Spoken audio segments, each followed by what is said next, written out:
Hello, friends. My name is Swami, otherwise known as Bruce P. Grether, and my friend here with me is...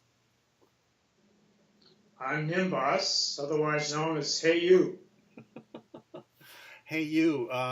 Would you mind, just for the sake of discussion, listing precisely what the 9 realities of Stardust are in their most concise list of what the 9 are? Do I have to? No, Just you kidding. can do whatever No, you I'd be want. honored. I'd be honored. On page 11 of our text, the 9 realities of Stardust are, and these sum up the whole, I don't want to say teaching, but I'm going to say teaching, okay, of our book and of what we're doing, our work. Okay, so the 9 realities of Stardust are: 1, I am the source. 2, at every moment I leap into the abyss of the unknown. 3, all worlds are equally real and equally imaginary. 4, I am virtually identical with every human being. 5, everything evolves. 6, I have lived forever and I remember my life. 7, the earth is my immediate family. 8, the center is everywhere.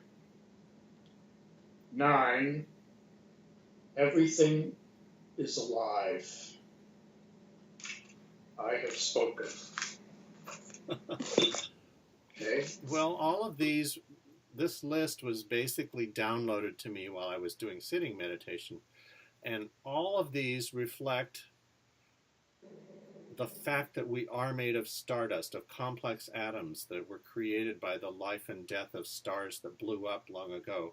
And these complex atoms did not exist before that happened long ago, according to the We scientific might call story. that the second Big Bang, even though no one ever calls it that. And I just thought of that just now. I don't know. Well, it wasn't so much a bang as it was just a coagulation. Yes, When yes, all of I a know. sudden, It's kind of a misnomer, but just to help us remember that the second Big Bang.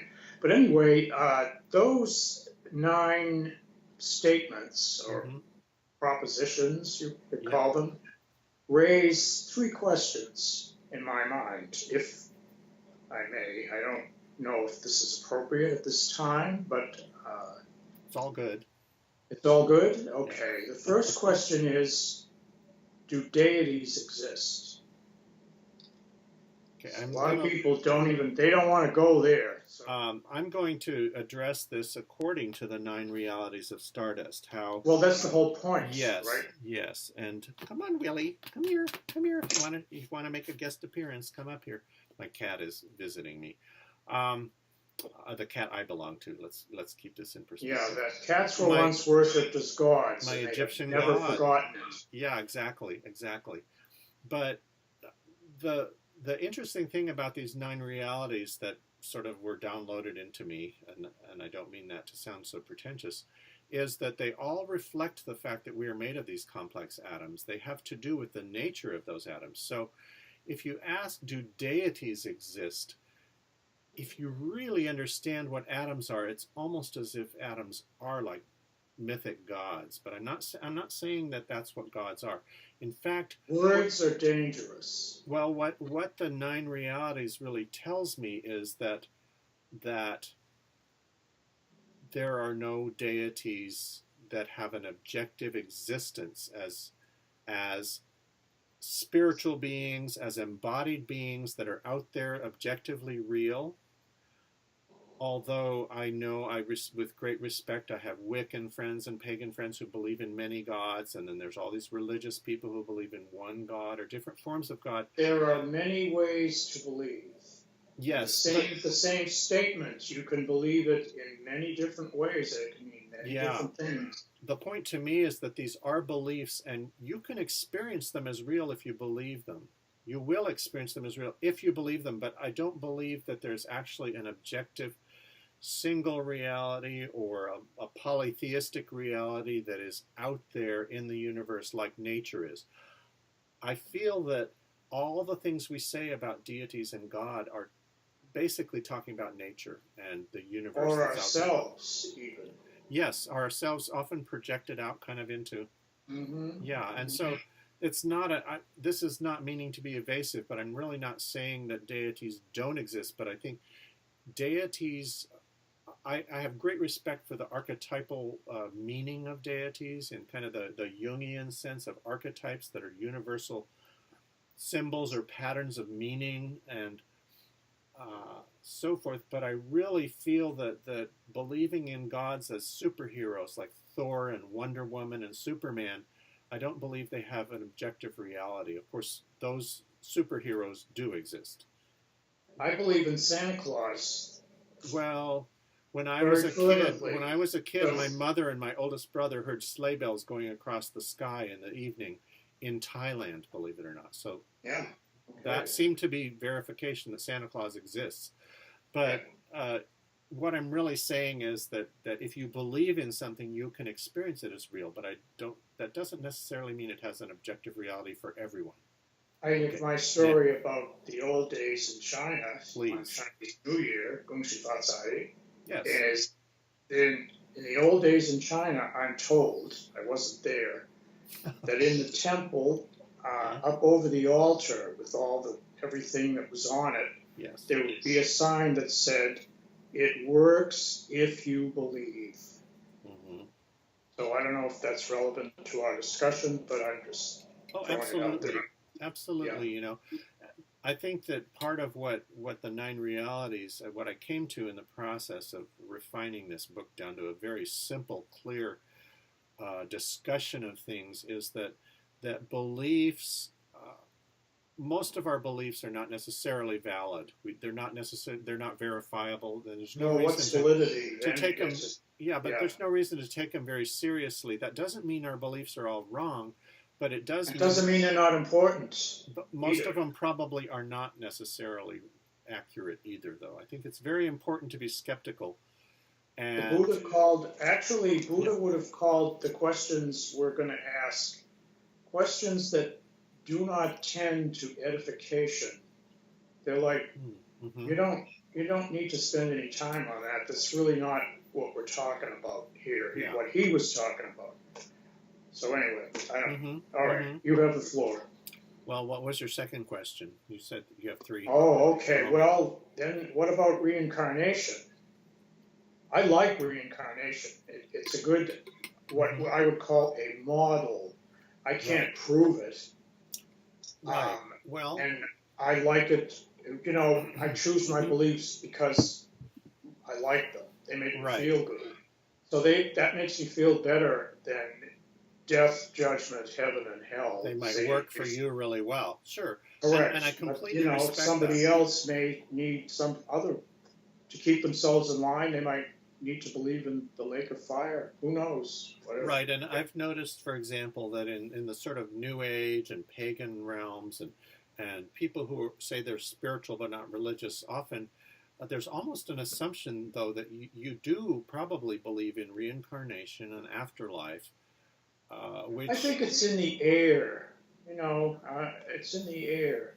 And certainly, I'm not an expert in Wicca, but I think we Wiccans, which I consider myself one, do believe in reincarnation, What is it?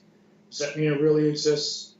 To me, that's not relevant. When I look at the realities of Stardust, I'm talking more about science, about physics than metaphysics.